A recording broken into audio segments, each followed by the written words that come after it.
आज निहिर सुबह 4 बजे ही उठ गया था। उठने के बाद से वह कभी मेरी तरफ आ रहा था और कभी अपने पापा की तरफ जा रहा था। हम दोनों की भी नींद टूट चुकी थी, लेकिन फिर भी हम पूरी कोशिश कर रहे थे कि निहिर दोबारा से सो जाए। काफी देर तक हम दोनों ने पूरी कोशिश की, लेकिन निहिर सोने का नाम ही नहीं ले रहा था। हम दोनों समझ ही नहीं पा रहे थे कि निहिर को क्या हुआ है। काफी देर तक हम दोनों ने निहिर को पूछा तो उसने बोला कि मेरा कान दर्द हो रहा है। निहिर इतना चिड़चिड़ा करके रो रहा था कि हम लोग समझ ही नहीं पा रहे थे कि क्या करें। सुबह में डॉक्टर का क्लिनिक भी नहीं खुला रहता है, इसलिए इंतजार करने के अलावा हम दोनों के पास कोई रास्ता ही नहीं था। निहिर अपने कान दर्द की वजह से बहुत ही जोर से रो रहा था। हस्बैंड ऑनलाइन सर्च किए तो पता चला कि पैरासीटामोल देने से कान का दर्द थोड़ा कम हो जाता है। जैसे ही निहिर को पैरासीटामोल दिया गया, निहिर आराम से 3 घंटे कम से कम सो गया और जैसे ही उठा हम लोग उसको लेकर के आ गए थे डॉक्टर के क्लिनिक। 2 दिन बाद आज हम दोनों निहिर को स्कूल भेजने वाले थे, लेकिन सुबह में अचानक तबीयत खराब होने की वजह से निहिर को स्कूल नहीं भेज पाए। निहिर के हाथ लग गई थी फ्रिज की जिसको वह लेकर के फ्रिज के पास पहुंच गया था फ्रिज को ओपन करने।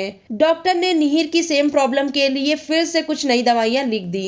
तबीयत ठीक होते ही यहाँ पर निहिर की मस्ती चालू हो गई थी। मैं निहिर को संभाल रही थी और हस्बैंड डॉक्टर से बात करने में लगे हुए थे। निहिर से फ्रिज की लेकर के मैंने डॉक्टर मैम को दे दी। निहिर जिद करने लगा तो फिर उसके पापा ने स्कूटी की चाबी उसको दे दी, जिससे वह फिर से फ्रिज ओपन करने लगा।